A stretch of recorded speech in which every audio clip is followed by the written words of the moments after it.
And all at once I knew at once, I knew he needed me. Until the day I die, I wonder why I knew he needed me. Hi there. Do you need me? I need me. I'm so sorry. I've been up since 4 in the morning and I'm really loopy. So I'm just gonna play my favorite game in the universe now while I'm in this state. So it'll be funsies. Okay. Now then, are you two ready? Yeah. Wallets? Check. Change of clothes? Nope. Check. Okay, in that case, our 1 night, 2 day stay in Kyoto. Let's go. Oh, fucking no.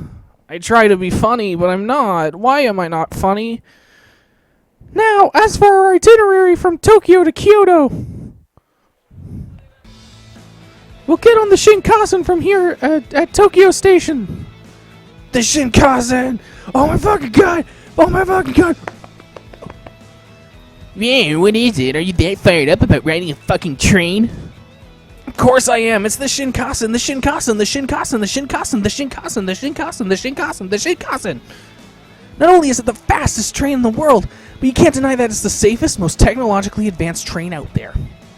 So kids, if you want to ride a train, make sure you import the Shinkansen and then take that train to where you need to go. Otherwise, you're gonna fucking die.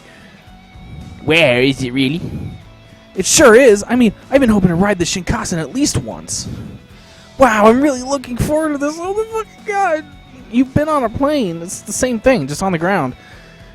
Hee, I'm sure you are. But first, we need to buy our tickets to get on. Oh, I'm sure gonna go into lots of detail about that. Please tell me every single thing about buying a ticket to get on the Shinkansen. I love this. First, there are several Shinkansen lines that get you out of Tokyo. The one that goes to Kyoto is called the Tokaido Shinkansen. Tokaido Shinkansen, right? It's not that hard to pronounce. Tokaido Shinkansen. Yeah, there's also 3 kinds of Tokaido Shinkansen. Oh my god, and please tell me about every single one of them. Yeah, there we go. Alright, there's the Nozomi, the Hikari, and the Kodama. That's right! The Kodama stops at every station, but the Hikari and Nozomi only stop at the important ones. Not all stops are important. All stops are equal, except some are more equal than others. There's special express trains in every sense of the word. Between the two, the Nozomi takes shorter stops at each station than the Hikari. There are about 500 kilometers between Tokyo and Kyoto. The Nozomi makes the trip in about 2 hours and 20 minutes, so it's like 200 kilometers an hour. Makes sense. 2 hours and 20 minutes? That's even faster than I thought. Oh my god, something going 200 kilometers an hour? That's almost half as much as a plane. By the way, other trains cost the same amount, so if you're going to a major station at Kyoto or Osaka, it's better to take the Nozomi. I see. Now about the tickets! To ride the Shinkansen, you'll need both a boarding pass and a special express ticket. Whee! Then you'll choose between free seating or reserved seating. Free seating? Cool, this is gonna be free? A boarding pass and an express ticket, then free seating or reserved seating. A one-way free seating ticket to Kyoto is about 13,000. Jesus! My plane ticket didn't cost... Okay, well, probably did, but... that much for a train ride for 500 kilometers? Just take the bus if you really want. I don't know.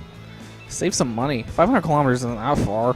I mean, it's kind of far, but not that far. A round-trip ticket is a little cheaper each way, so it's best to go the round trip for your boarding pass whenever possible. Round trip. Got it. I'll remember that.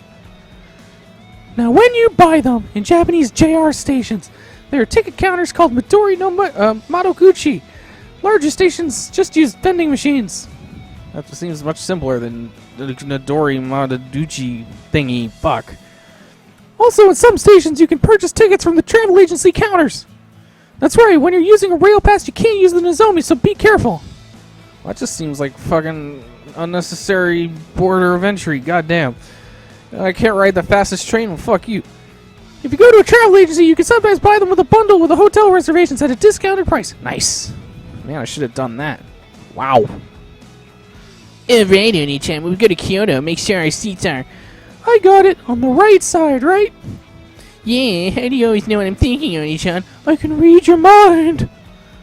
The seat's on the right side. Why? Because... Because... Nope, I'm not telling you right now. You'll see soon enough. Why does she look disappointed about that? She's like all sad and shit, like, oh, I'm not gonna tell you right now. Oh my god, I'm just gonna slash my wrists. what? Now you've got me more curious. Tell me. No way. Feh. Then Makoto. Feh. Feh. No way, Oni-chan, don't tell him. Fucking cut your nipples off. Yeah, I know. Oh. Now, first we'll buy the tickets and grab our bento and board the train.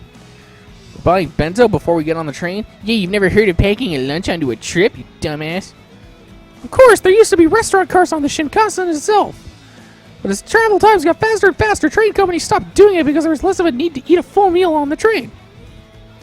So it's sort of a replacement. Larger stations started selling special bento known as ikiben that contained the region's specialty food. Eating an ikiben while chatting with friends and watching the scenery pass by is part of the fun of the train ride. Yeah. In other words, it's a way to make the trip itself special. That's exactly it. It's not just a mode of transformation. Oops. Now I just imagine the Shinkansen turning into like Omega Prime or something and just like fighting the Autobots and Decepticons. Nice. I totally play that game. But part of a journey. Oh. That's Journey music. Not the music of Journey, but music that accompanies a journey. This is getting really exciting. Oh, actually, I just thought of something because of that Journey thing. So does this mean we're taking the midnight train going anywhere?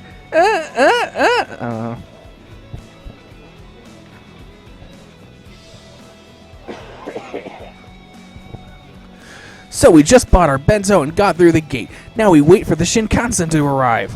Shinkansen. Look at that, $139, Jesus.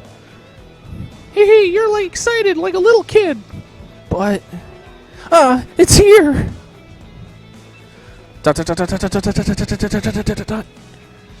Whoa, that's the Shinkansen. Yeah, it's the. Oh wait, no. Yeah, it's the newest model, the N700. It's the real thing. Its form looks like a perfectly streamlined smart train. It's amazing. You can tell it's fast just by looking at it, just like when you see me naked. Well, it's worth noting that since the trains first started running, the trip time to Kyoto has been reduced by nearly an hour. An hour? It's even more amazing when you put it that way. I wonder how hard they must have worked to shrink the time by an hour. Come on, it's fine for you to be excited, but don't space out or the train will leave without us. I knew it left without us, you dumb fuck. So,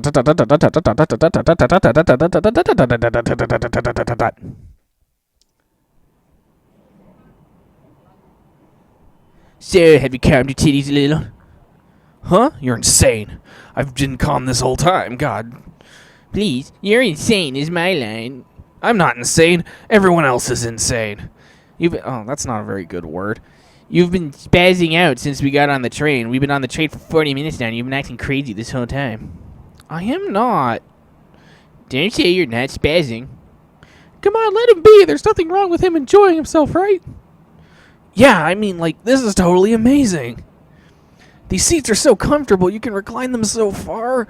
And even though we're racing by at 300, it's not 300, it'd be more like 200. Or maybe it's the stops. I don't know. I guess the stops would add more time. I don't feel the slightest vibration. Each seat has its own power outlet, and you can even connect to the internet. I can't believe how advanced Japan is with stuff like this. You can connect to the internet on trains in fucking Canada, I think. Or at least on the buses, you can. Or can you? I think you can. I remember being on a Go bus, and I could connect to the internet.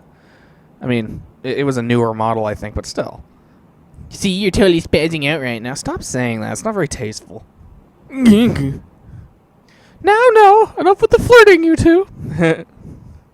Yeah, we weren't flirting. Really? Because from my point of view, it looked like you were flirting. That's why I'm telling you we're not. Oh, just admit it. It's going to sound like you were. It's going to sound like you were, given how much you're denying it. Come on, Oni-chan. You're always quick to say such strange things. Sorry. Anyway, it's about time. Eh? What is it? About time for what? Time for you! Sacrifice!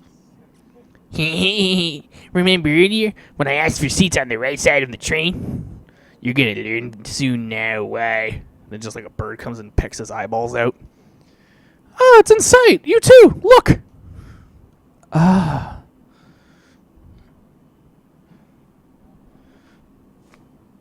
Dot. That's Japan's greatest mountain, Mount Kilimanjaro. Mount Kilimanjaro. That snow-crested peak. That gentle slope. So peaceful and solemn, but with such a presence. How can I describe it? To just call it beautiful would feel cliché. It's 3,776 meters tall, the tallest active volcano in Japan. Wouldn't it be great if the name Mount Fuji meant like "fuck you, everyone looking at me"? That's what the word Fuji means. It's disappointing that's not. But huh? An active volcano? Mount Fuji is an active volcano? Yeah, it last erupted 300 years ago, and until 15 years ago, scientists thought it might have gone dormant. But when they learned that it's still active internally, they reclassified it as an active volcano. Funny how that works. That's an active volcano. They say the last time it erupted, the ash reached all the way to Tokyo. That's so far. When you look at the data, we see that Mount Fuji's eruptions don't have a routine cycle, but the longest it's remained dormant was a little under 300 years. And it's only chance said the last eruption was 300 years ago. That means it could erupt at any time, yes. Dot. Well, moving on, I guess. You know, we could be engulfed in lava at any minute, but whatever. There's theories why it's called Mount Fuji. Sigh. There are various theories as to why it's called Mount Fuji. One meaning of the word Fuji is unique, while another is undying. Some theorize that the name stems from unique mountain or undying mountain. An undying mountain. Yeah, that would explain it, I guess. As an active volcano, the ancients thought of it as a living mountain. A living mountain? Say, can you climb to the top? Yeah, you can, though. You can only get halfway up by car, and past that you need to climb on foot. Generally speaking, lodges on the mountainside only open in the summer, around July and August. So if you want to climb it, you'll need to go during that period. I see. Mount Fuji, Japan's greatest mountain. Someday, I'd like to climb it for myself. Dot.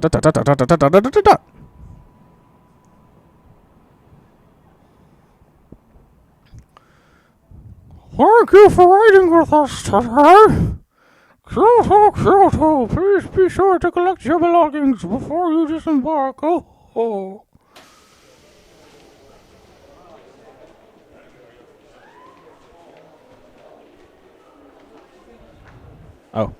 I didn't see the dots. I was expecting it to transition. I was just like staring at the white screens like, oh, dots. Okay, dot.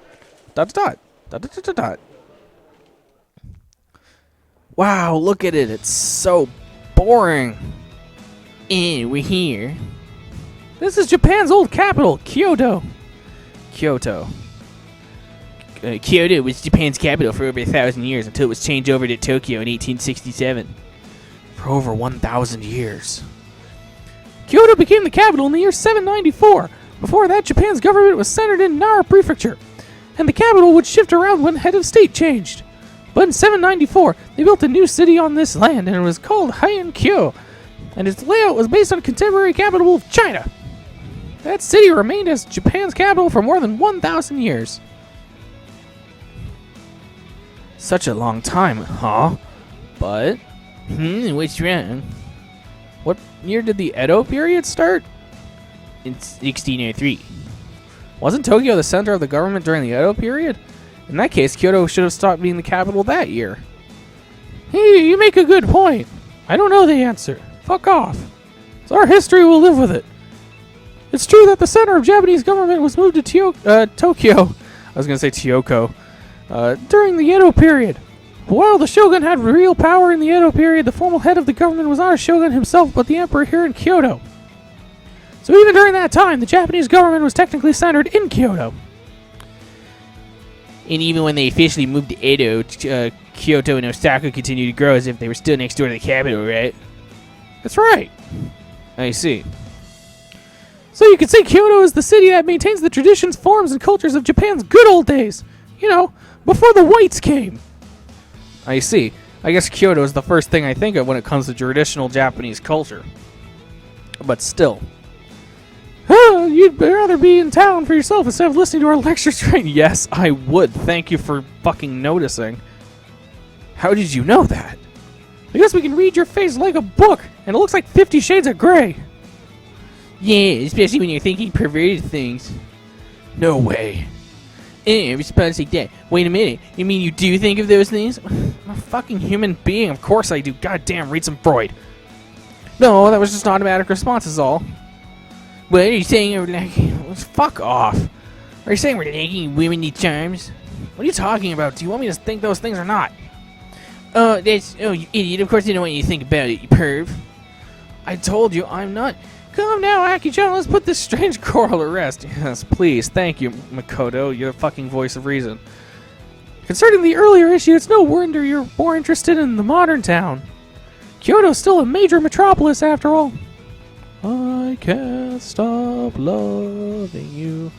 The Metropolis movie. It's not bad. I mean the animated version, not the original version. Original version is, of course, a masterpiece. So it's still gradually changing as new people and shops come in. I see. Now that you mention it, I can see that. It's true. Well, as long as you're here, we really should look around. So let's cut the chit-chat. It's time for the quick tour. Yeah! That's what I've been waiting for. God, you people take forever to get to the point. So where should we start? First, a word of warning about getting around Kyoto.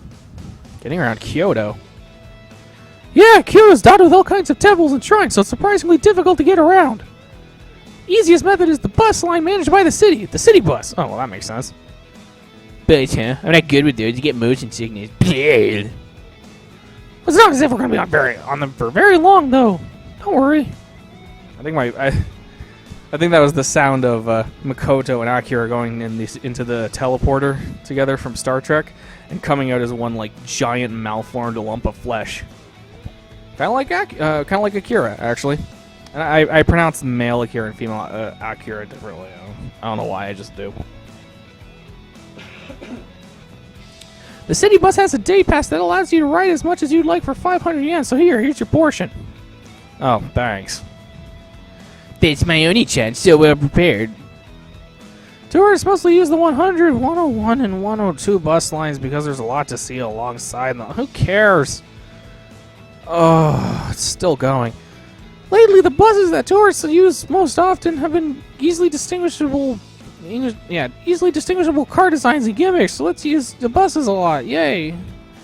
Okay, then once more, where should we go first? Let me see. I think that's the best place, don't you? That? First, the entry fee. There. Oh, $3. Not bad. Not bad for a historical landmark. Why not? Support the government. Support historical landmarks. Cool. ... Oh, dear. This is the Kiyomizu-dera. The most famous temple in Kyoto. Kiyomizu-dera. They say the Kiyomizu-dera was completed in the year 778 before Kyoto became the capital. Before Kyoto was the capital? There are temples that old? Kiyomizu-dera is known for how the main hall bulges out from the side of a mountain. The main hall has been rebuilt over and over again due to fires, but the last rebuild was in 1633, so it's still pretty old. It was built around 400 years ago then. It's standard for the stone buildings of America and Europe to survive that long, but for these eastern wooden structures to last so long shows the care that goes into them. I do think that's interesting. I'm surprised that termites don't fuck them up, but I don't know. I guess they just maintain them well. Why is she blushing? I know. Do you know the Japanese phrase "jump from the stage at Kiyomizu," meaning to plunge headfirst into something? The stage at Kiyomizu?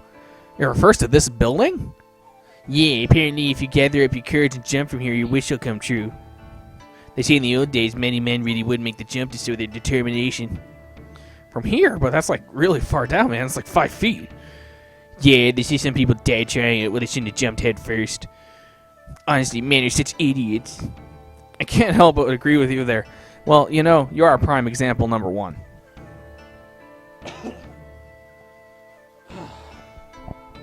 As long as we're here, let's go to the Ottawa waterfall below.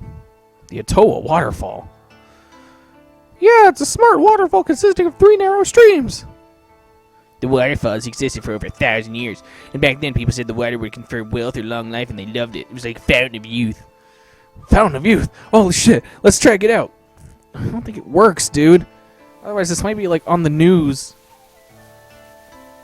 Whoa, there are really 3 trails of water here. Each stream confers its own blessing. From right to left, they confer academic success, health, and love, respectively. Academics, health, and love. So then, starting from the right, I take the water from each and drink it. Okay, let's start with the water of academics. Gulp, gulp. Now the water of health. Gulp, gulp. And then the water of love. Gulp, gulp. Gulp, gulp, gulp, gulp, gulp. It's delicious. It really could be the fountain of youth. Water tastes so good. Huh? Now that I think about it, you guys only drank from the health and love springs and none from the academics one. How come?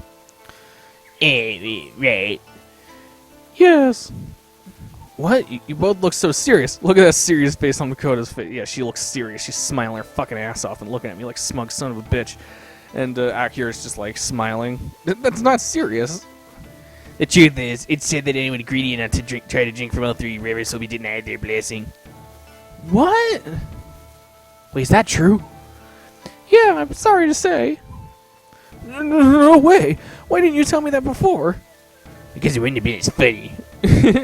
Sorry, but no, you're not. So I didn't earn any blessings today. Erg, I could have used blessings in love at least. Though now that I think about it, Makoto and Akira both drank from the love spring. Because fuck academics, am I right? ... You don't need to learn so long as you're in love. Oh, here we go. First, the entry fee. There. Near next Kyoto sightseeing spot is here. Oh, it's another temple. Whee! Whoa! This is Kinkaku-ji. Kinkaku?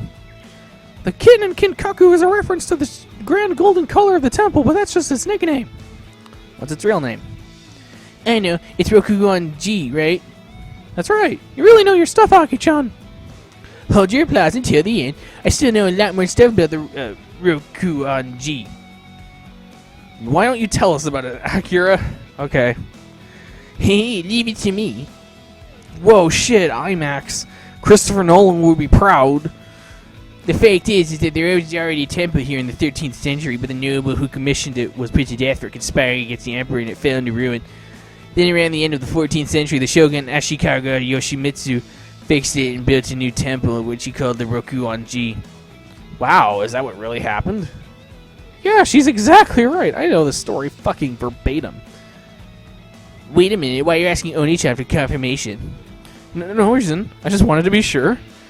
Let me tell you, that isn't all I know.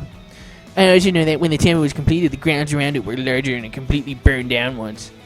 Burnt down? The temple? Was it in a war or what? Bzzz. Oh, wait, no. Bzzz. Sorry, it burned down just 60 years ago. It was arson. Arson? You mean someone set fire to it? Well, it did burn down in a fire somehow.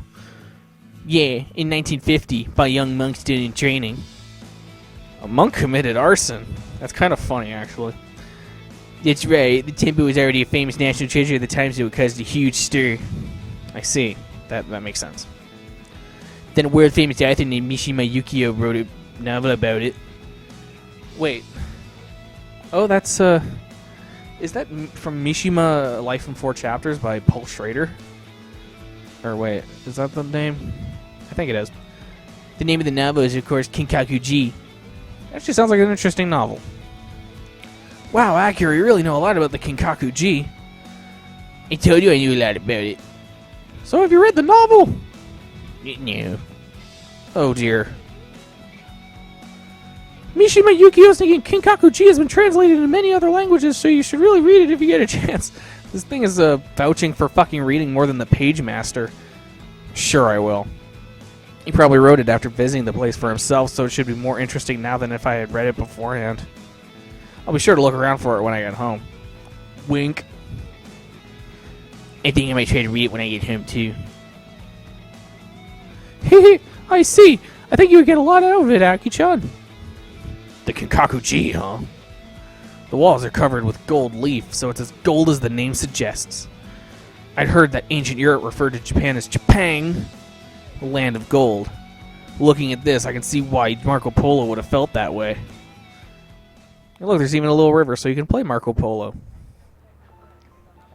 What do you think of Kyoto so far? It's boring and I hate it. Let's see. At first, I really wasn't seeing the town's history and culture at all. But the more we walk around, the more I feel traditional atmosphere seeping in all over. That's right. Kyoto's a lot of temples and shrines, so you can walk from temple to temple to shrine to shrine. Just walking around can give you a deep impression of the town. Yeah, that's true. But how do I say this? It's more than that. There's, like, even among the smallest shops in town, so many of them sell traditional craft goods. So that also gives me the impression of a town that values its history. That's true. While Kyoto continues to expand, the city as a whole protects its traditions. I think that's what makes it so amazing. Preserving its history while taking in the new town. Taking in the new A. E is Canadian. But now that I think about it, I think Tokyo has a similar sort of atmosphere. With Kyoto, it just feels a whole lot sharper. When I think about it that way, Kyoto really is just a representation of Japan itself. Ah, there it is! There's one thing that surprised me coming into Tokyo. Surprised you? What is it? You know, the language. Language? Oh, I see, because it's not like Tokyo Japanese. That's right, it's a dialect, right? The accent and words people use here are nothing like the Japanese I'm used to. That's true! People in Kyoto, Osaka, and Kobe all speak with what's called Kansai Ben. Kansai Ben? Yeah, Kobe, Osaka, and Kyoto all have their own dialects, but the general term for it is Kansai Ben. Kansai Ben, I see. It's hard for even native Japanese to imitate Kansai Ben. It's a unique way of speaking. I see, but how should I say? It feels like it has the nuances I don't hear in the Japanese of Tokyo. That's true. It's fast-paced and kind of funny. It's fun to laugh at people who talk differently from you. That's right. When you listen in on an exchange, it almost sounds like they might burst out laughing. Remember what I said before? That Kyoto was the capital of Japan long ago? While that was going on, the city of Osaka was also developing next door. Osaka developed as a merchant city. They based their lives around the merchant culture. So I think their language developed around the interaction between shop owner and customer. Making the customer feel comfortable is so important in the business world. You just lay him down on the table, give him a hand job, it's nice. You mean they make them laugh so they relax and feel like buying things? It's just my speculation, but I wonder if it's true. Probably not. The real Kansai is still allowed to develop comedians and comedy culture. She might hear Kansai band on TV, too. Now that I think about it, it sounds really cute when girls speak it. We don't speak Kansai band. Does that mean you don't think we're cute? Oh, this fucking game. Or maybe it's just Akira. I don't know. For fuck's sake. That's not it. That's not what I was trying to say at all. So you're saying you wish we both spoke Kansai band? That's right. Exactly. I mean, it's exactly the same complaint. Even without speaking Kansai Ben, I think we make a good comedy team, don't you? Well, you're not really funny. Dot dot dot. Anyway, we have one more place to go today. It's very close to where we are now. What kind of temple is it this time? Oh my, we're not going to a temple. Thank God. Really? Then where are we?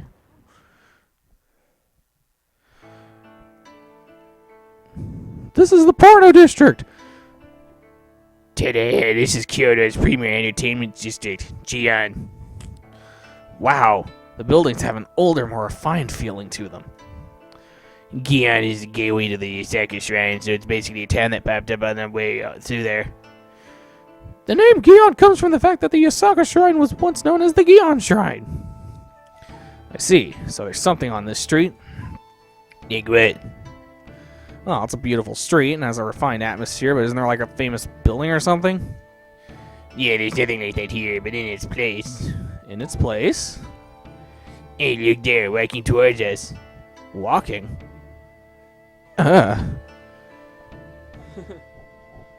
There's a woman walking towards us. We couldn't draw one, but I assure you she's walking towards us. With tiny red lips on a white face made up in white. And such a beautiful kimono. Is that a high-class geisha? Sort of. Geisha is only used in Tokyo. In Kyoto, they're called a geiko. They'll save you 15% or more on car insurance.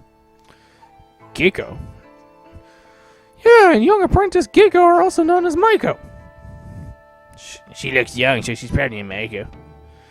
Ah, she just turned to us and bowed. She's just so cute. Hey, Oni-chan, I heard back in the day Maiko were girls around 10 years old. Is that true? That's what they say. 10 years old? They started that young? Yeah, and it was because Maiko and Geiko could play instruments at banquets, sing, and dance. They were like flowers, used to add life to a party. In fact, it's weird that our culture still embraces this kind of notion because it basically objectifies women like crazy, like you have no idea. And men of high standing and rank would come to them. So in order to keep them from offending anyone, they received strict instruction on discipline and manners from a very young age. That's the kind of system it was. Hold on, I'm going to take a bite of this pizza pop. So good. Cold, undercooked pizza pop. Delicious. So for all its beauty, their world is a harsh one, too. Oh, yeah. I had my right hand on the mic and my mouse was to the right. Yeah, however, it's not seen as problematic for a child to work so hard. No shit. So nowadays, you can't begin Maiko training until you finish school. I saw that on a TV. There are fewer and fewer women who wanted to become Maiko, too. I guess that's true in all countries. All countries with geishas. Jobs that were standard long ago are gradually declining. It's too bad, but... Yeah! But the TV also said that people seem to want to do it more compared to before. But they said the training is so strict that many people just up and quit. Just because you want to do it doesn't mean you'll succeed. Ouch. But Maiko and Gecko are part of an amazing culture. There must be more people who want to carry it on. That's it. As long as we're here, why don't we call it Gecko-san tonight and... Unfortunately, that's not possible. Huh? Why not? The girls will refuse first-time customers. Most people have to be referred by an existing customer. I see. There's some exceptions lately, and I've heard that some events where you can hire a Gecko for a brief period of time. But it probably takes a lot of money, right? I see. I guess that's true. Yeah, I understand that. It was just an idea. I can tell you're pretty upset about it just from the way you're tagging. I told you I was joking. I don't think you were. Anyway, while we're here, why don't we stop by the Osaka Shrine and then back to our hotel? Okay. Okay. Oh, good. We don't have to go to the shrine. As fascinating as Japanese culture is, shrines are kind of like going to those really nice churches in Europe. Like, they're nice, but you've seen one, you've seen them all. Phew. The Osaka Shrine sure was beautiful. Well, let's head to our hotel for the night. Sounds good. Just kind of what hotel are we staying in? Hey, Oni-chan, are you sure it's down this way? Yeah, it's just a little further. Wow, this looks like a regular civilian street. Is there really a hotel in this area? Oh, there it is. Huh? This is? It really looks like... Isn't this just someone's house? Hey, it looks that way, doesn't it? But this is a very fine inn. This is hostel. Wow. They call them the Kyoto or Machia. Kyoto was originally a castle town, so there are a lot of buildings like these where merchants and artisans could use them to work as a work and living space. As time passed, they've deteriorated and more and more have become demolished. But recently there's been a movement to reinforce these old buildings and renovate them into something new. But the quality of the old inns remains. For instance, the outer facade is different from the building we live in, right? It takes things like not letting you see in from the outside and keeping cats and dogs from peeing on the walls into consideration. They're even worried about cats and dogs? It's funny, isn't it? So now that there are a lot of inns that make use of the old Kyo Machia, this is one of them. So this was originally an artisan's house? It's entirely possible. This is an inn? A lot of Japanese hotels charge by person rather than by number of rooms, but the machi are more mainstream and charge by room. So does that mean the other Japanese hotels are hipsters? Because they're not mainstream. Hipsters. Funny, right? So if you're staying with your friends or family, they're your best bet. On the other hand, they don't feed you, so you might have to prepare food yourself or pick it up somewhere. But I get to stay in a place that's pure Japan, so I don't mind at all. That's true, and even without that, Kyoto has a lot of delicious restaurants. Well, let's go inside. Oh, look out. Ow. Ow, ow, ow, ow. You okay? Yeah. These buildings were made with the heights of old-time Japanese people in mind, so the ceilings are very low. That means tall men and foreigners have to be careful, otherwise they'll bump their heads just like you did. Also, the houses themselves are very small. The stairs are narrow and sometimes steep, so be careful. I got it. I'll be more careful when I'm moving around. Just don't hurt me, Mommy. Wow. What are you shouting for? You know, Akira, this house is so small. You don't need to say it so loudly. It's all tatami. All the furniture is made out of wood. Oh, and there's a tiny garden, too. Look at the bathtub. It's made of wood. This is great. This is real Japan. This fucking guy. Hey, it's not worth yelling about. Ow. I told you. Our time in Kyoto. It had its own appeal, totally different from Tokyo. Our hotel might be more humble than the halls where geiko perform, but it was still a nice place. The food in Kyoto tastes completely different from the food in Tokyo, too. Kyoto was a nice place, not at all inferior to Tokyo. But being here for just one day doesn't seem like enough to experience it all. We're going back to Tokyo tomorrow, and in 3 days I'll be heading home. I've got to make the most of Japan with the time I've got left. And that's it. This is, I guess, a short session. Okay. Day 5. What would that be? It'd be like Thursday if we started on a Sunday. I don't have any points to end on, so I'm just going to stop like right now.